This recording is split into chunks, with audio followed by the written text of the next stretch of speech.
we go. I'm Radio with Casey and Haru bringing you the show. man, it's already 10 days into 2026. Goes by fast, doesn't it? New Year vibes are completely gone for me. Come on, me. I'm not even sure I had any New Year vibes to begin with. That's kinda sad to hear. No. I get that. I ask myself what day is it again like 3 times a day at the shop. You can't be saying that as the shop guy. It's fine. The regulars have the same look on their faces anyway. Fair enough. I guess everyone's like that. So anyway, we've gathered up some wild news from around the world today. Oh, what kind of stuff did we get? Pretty good lineup. There's a mysterious meme blowing up on TikTok, a tennis match that went completely off the rails. Ah, interesting. And then there's a deer that lived in someone's house for 2 days. A cowboy catching a cow in the middle of the city. Wait, aren't there a lot of animal stories? Yeah, there are. I wonder why. Maybe animals are getting hyped up at the start of the year. Hyped up is such an old school way to say it. What? Then what should I say? Getting active, or something. That's the same thing. Whatever, let's dive right in. First up, we got the first viral meme of 2026.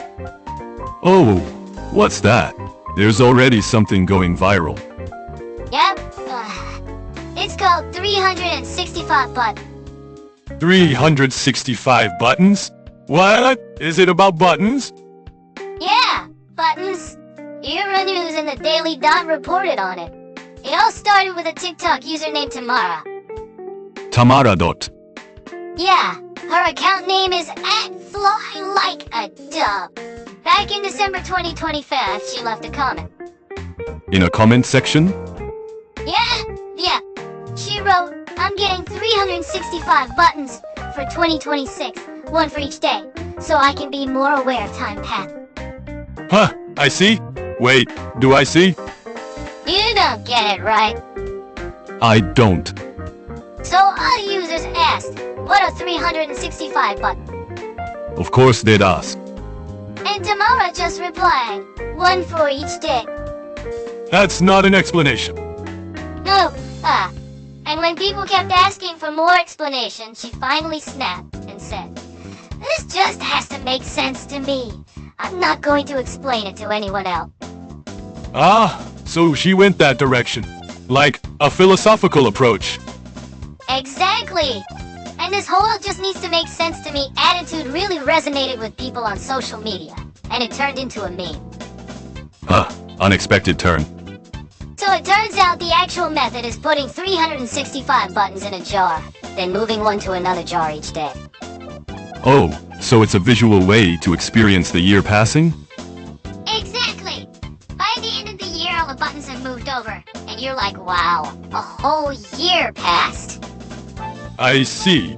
But couldn't you just look at a calendar? I knew you'd say that. I mean, there are tear-off calendars and stuff.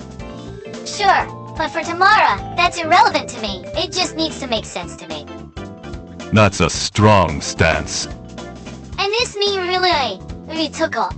On January 1st, Tumblr declared 2026 is the year of 365 buttons. Tumblr made it official. Yep, officially. They really jumped on it. And yet this, even the NFL's Philadelphia Eagles posted a video on their official TikTok showing boxes full of... A football team? Why? We? They want to ride the trend, you know how corporate accounts are. Yeah, that's what social media managers do. And the best part is, an indie bluegrass band called Karma Creek actually wrote a song called Tamara's Button Song. They made a song? They did! Wow, that's amazing. A single comment thread post spreading this far. Plus, Tamara's quote got designed with a green background like singer Charlie XTTS's hit album Brad cover. And it's been spreading all over the internet. Oh, that Brad green background. Yeah, that simple green with white text. Following from the Brat Summer of 2025. Yeah, it's being interpreted as a message about living authentically, and it kicked off the internet culture of 2026. But, you know, I'm thinking something. Yeah, In the end, wasn't it the refusal to explain that was funny, not the buttons themselves? sharp observation. I mean, it could have been moving one stone each day or moving one marble each day. True. In the end, the attitude of I don't owe anyone an explanation is what resonated with people today. Right? Social media always demands explanations. Why are you doing that? Does it mean anything? Yeah. And saying it just needs to mean something to me was probably refreshing. For sure. I'm New Zealander. We get asked, why are you doing that on stream sometimes? And I'd love to just say because it means something to me. You get roasted for that. Maybe not. No, we can't pull that off. It worked because it was Tamara. What kind of discrimination is that? It's not discrimination, it's about character. Alright, next up we've got a tennis story, and this one's wild. Tennis? That's unusual for weird news. CNN and FlashScore reported on this. At an ITF tournament in Nairobi, Kenya, something crazy happened. Something crazy. 21-year-old Egyptian player, Hajar Abdelkader, lost to Germany's Lorena Stodel 6-0 in just 37 minutes. 6-0. 6-0. The double bagel. Yep. And she only won 3 points the entire match. 3 points? In the whole match? The whole match, plus 20 double fault. 20 double faults in a 37-minute match? Yeah. But the issue isn't just the skill gap. Wait, there's more? Abdelkader appeared not to understand even the basic rules of tennis. What? Big eye. First serve success rate under 10%. Under 10% means she basically couldn't get her serve in. And apparently there was even a moment where she had to ask her opponent which side to serve from. She asked her opponent? Like, where should I serve from? Exactly. And this video got over 3.5 million views on X, formerly Twitter, and people are calling it the worst pro debut ever. Wait. How does someone like that get into a pro tournament? That's the thing. She got a wild card. A wild card? Like a sponsor exemption? Right. Wait. According to Tennis Kenya, a wild card slot opened up last minute in the second week of the tournament, and she was the one who applied. Last minute opening? The original wild card holder withdrew at the last minute, and she was the only applicant, so they gave it to her. They approved her just because she was the only applicant? Yep. And she claimed to have appropriate competitive experience. Appropriate competitive experience. Where was that experience? No idea. But the organizers probably didn't verify. But normally, don't they check things like track record or rankings before letting someone into an international tournament? They should, but Tennis Kenya officially admitted this wildcard should not have been granted.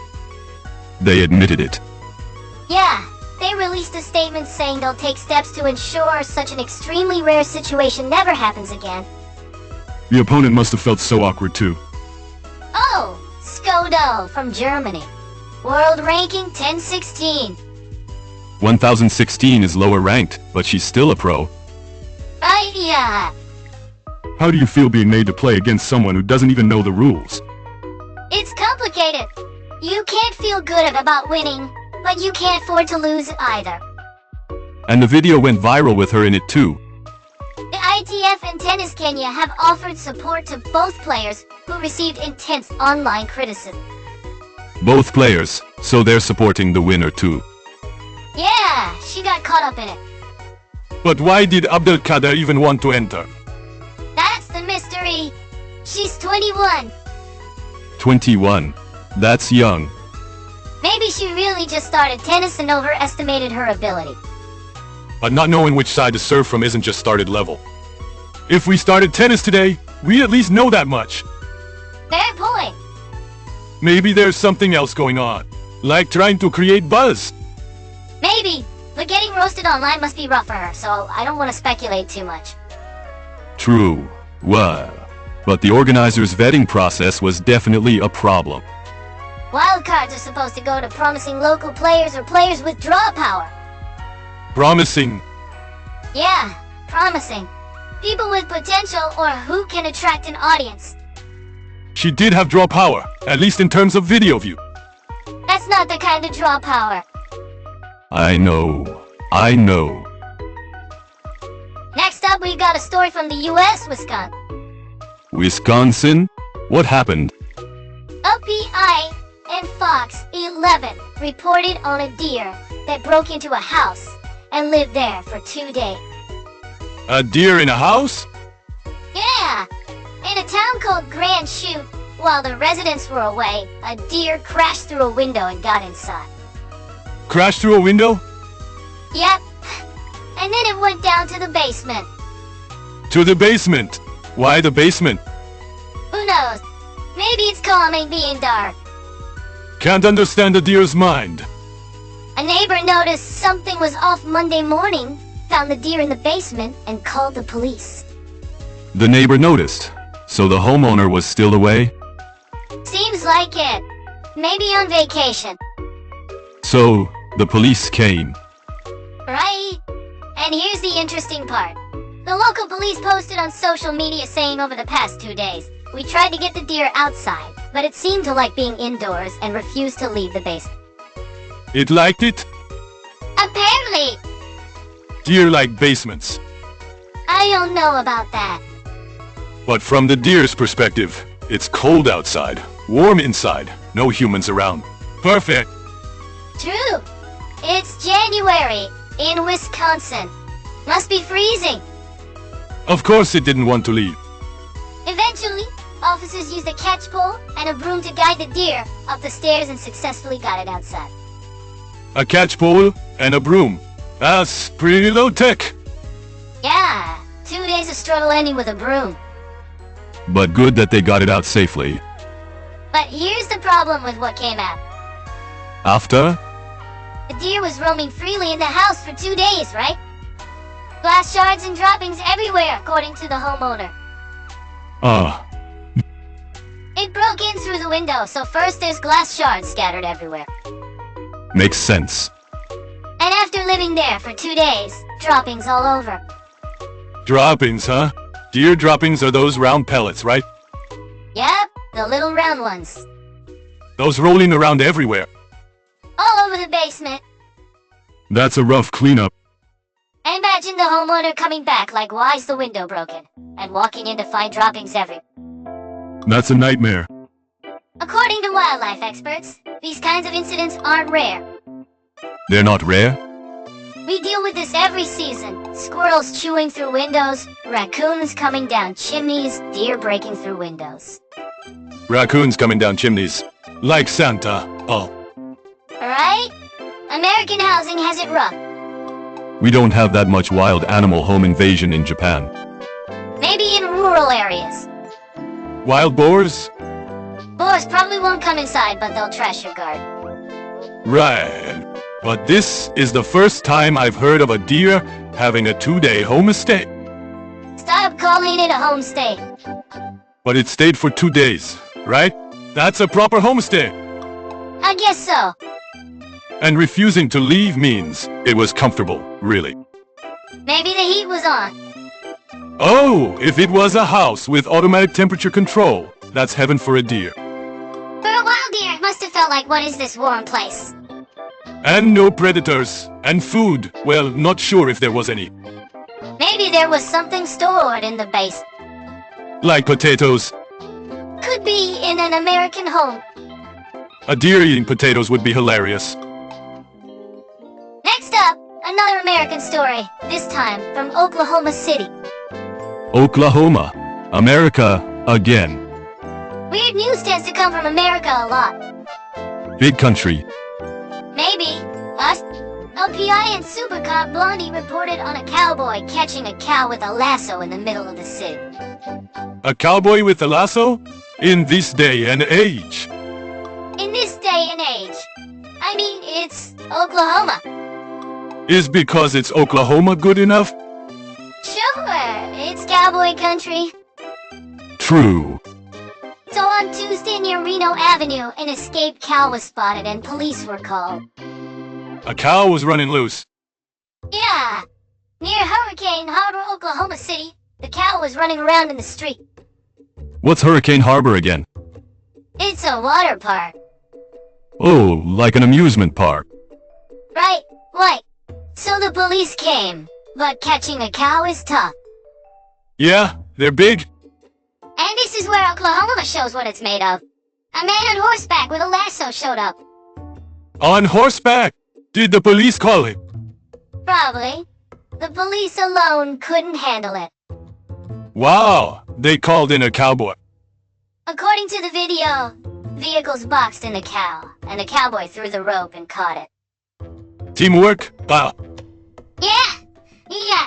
By 4:30 p.m., the cow was safely caught and loaded onto a trailer. Good. But where did the cow escape from? Unknown. Unknown? But at that time, Oklahoma City was hosting the Cowboys Congress, a livestock industry trade show. A livestock trade show? Yeah, running from January 11th to 14th, and it's suspected the cow escaped from the venue. Oh, a cow brought to the trade show escaped. Probably. There's no confirmation, though. But hasn't the owner come forward? Maybe they're too embarrassed.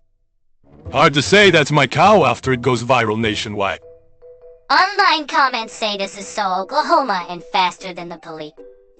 Faster than the police makes sense? They're specialists. Well, right. Police officers aren't trained to catch cows. But this is pretty amazing when you think about it. What is?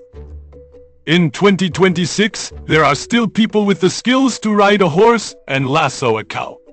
And those skills are actually useful. Normally, you'd think skills like that are just for tourism or hobbies. Like rodeo shows. Right. But when a cow actually escapes in the city, a real cowboy shows up and solves it. The Wild West is still alive in Oklahoma. That's cool. What would that be in Japan? Japan! Like, if a wild boar appeared in the city and a samurai killed it with a sword. That's impossible. Yeah, I know. Sword law violations, and there are no samurai. Shen.Ju. That's not something to regret. But hunting association members do get called out. Oh, and bears show up. Right, you did that. They're kind of like cowboys in that sense. Specialists with skills who get called in emergencies. But they don't use lassos. No, they don't. It'd be cool if they lassoed a bear. That's impossible with a bear. The strength difference is too much. Alright, let's take a little break here. Oh, music time. Yep, the song we're bringing you today is Sushi Shop Pigeon. Sushi Shop Pigeon. What kind of title is that? When I first heard it, I was like, huh? A pigeon coming to a sushi shop? Probably something like that. It's got this surreal vibe. Surreal. Yeah, kinda laid back with a strange atmosphere. It actually fits today's animal news. Deer moving into houses, cows running through cities, that animal chaos. True. Well now and now, a pigeon at a sushi shop. Exactly. So here it is, Sushi Shop Pigeon. いらっしゃいませーっていう前にバサバサバサ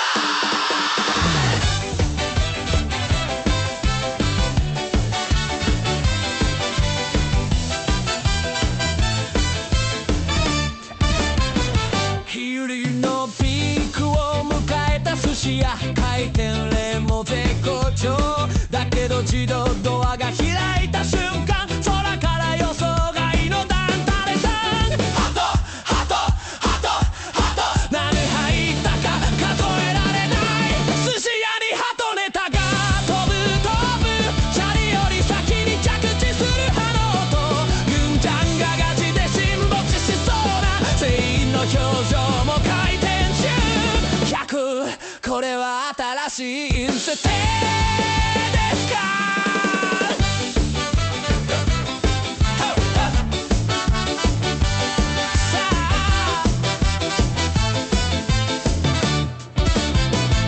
ツナ缶に吸い寄せられた説あの酢飯彼らのツボだったらしいでも会計は誰が払うの羽ばたいて逃げた現金主義泣き声出ない BGM が That was a nice song. Right? Right. Kinda heartwarming. Though I still don't know what happened with the pigeon at the sushi shop. That's up to your imagination. Did it order something? Maybe it got salmon. A pigeon ordering salmon data. That's surreal. Alright, let's dive into the second half. There's more? There is another animal story. More animals? Today really is Animal Day. From Rhode Island, a cow rescue from a frozen pond. A cow fell into a frozen pond? Yep, alright. OPIA and Boy reported on this. It happened on Block Island. Block Island. Never heard of it. It's a small island south of Rhode Island. Sunday afternoon around 1:30, someone reported a cow fell into a frozen pond. Walking on the ice and fell through? Seems like it. Cows are pretty heavy. Yeah, hundreds of kilograms. Volunteer firefighters responded with specialized ice and water rescue equipment. Ice rescue equipment? Probably ice rescue suits, flotation devices, tools to break ice. Huh, they have that kind of gear. Yeah! Ice pond rescues are dangerous.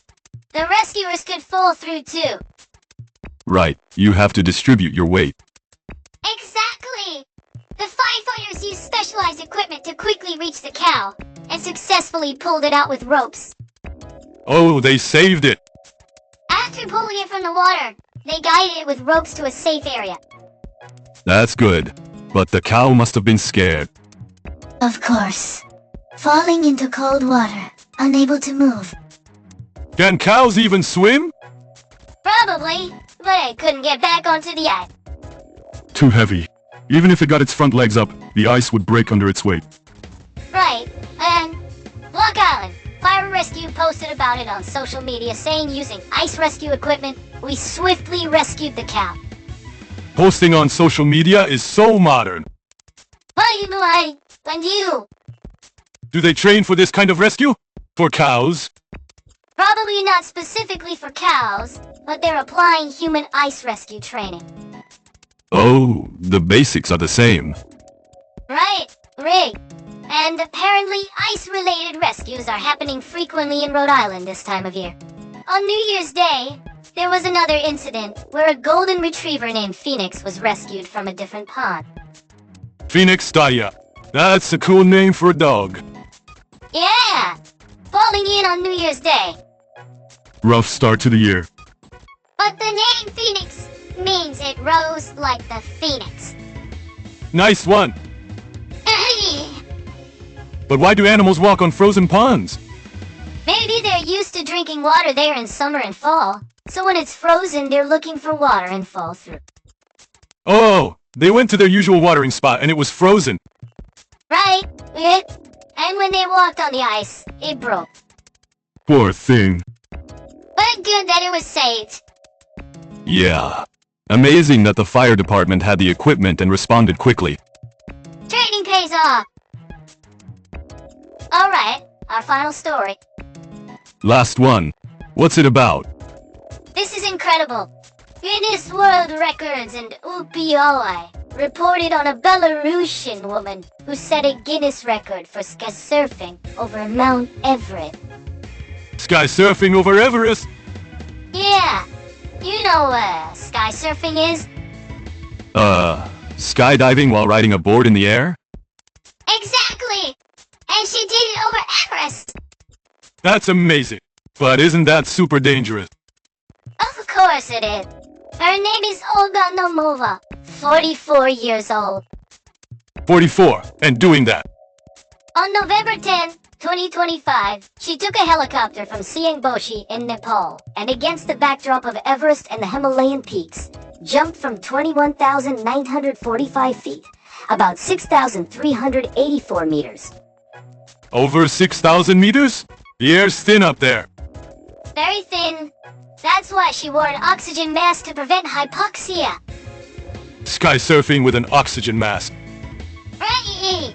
She descended about 8,000 feet, around 2,400 meters, opened her parachute, and safely landed at 12,356 feet to achieve the record.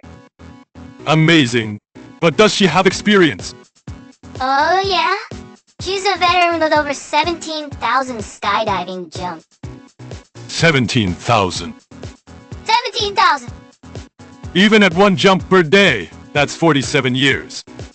She probably does multiple jumps on some days, being a pro. Yeah, I guess so. But 17,000 is wild. And what she told Guinness World Records is great. What'd she say? Since I started sky surfing, my dream has been to do something really unique. I wanted to tell girls around the world not to be afraid to be bold and to dream big. That's awesome! With 15 years of sky surfing experience, her challenge goes beyond a sports record. It's inspiring people with a message: don't be afraid to push your limit. Great story. Still challenging at 44 is incredible. Right? People usually give up saying I'm too old. They do. I've been using "I'm in my 30s" as an excuse lately. I get it. But she's sky surfing over Everest at 44. Right. Shows that age isn't an excuse. But if you asked me to sky surf over Everest, I wouldn't do it. Of course not. You'd have 17,000 jumps of experience. Not even one. Right. Why? Never even been skydiving. Me neither. Want to try? Maybe tandem. Tandem with an instructor? Yeah, that feels safer. True. Solo is too scary. But Nabova went solo on a board over Everest. Different league? Really? But she had a first jump too. Right. Even 17,000 jumps started with that first one. Exactly. Everything starts with one step. Nice way to wrap up. Alright, we're coming up on the end. Packed show today. Yeah? Ooh. Looking back, we started with the 365 buttons me. The IT just needs to mean something to me philosophy. Right. Then the tennis match where a player didn't even know the rules. That was shocking. Asking her opponent, which side do I surf from? Then the deer live in someone's house for 2 days, and the cowboy catching a cow in the city. Lots of animal stories today. And the cow rescue from the frozen pond. The firefighters came through. And we finished with the Guinness record for sky surfing over F. 17,000 jumps. Incredible. 2026 just started, but so much is happening around the world. Really? Counting buttons, chasing cows, jumping from the sky. Everyone's living their year their way. And we're living ours by talking like this. Yeah, maybe this is our 365, but... And that's all for today's AI Radio. Thanks for listening. See you next time. This was Casey and Haru! Later! Bye-bye.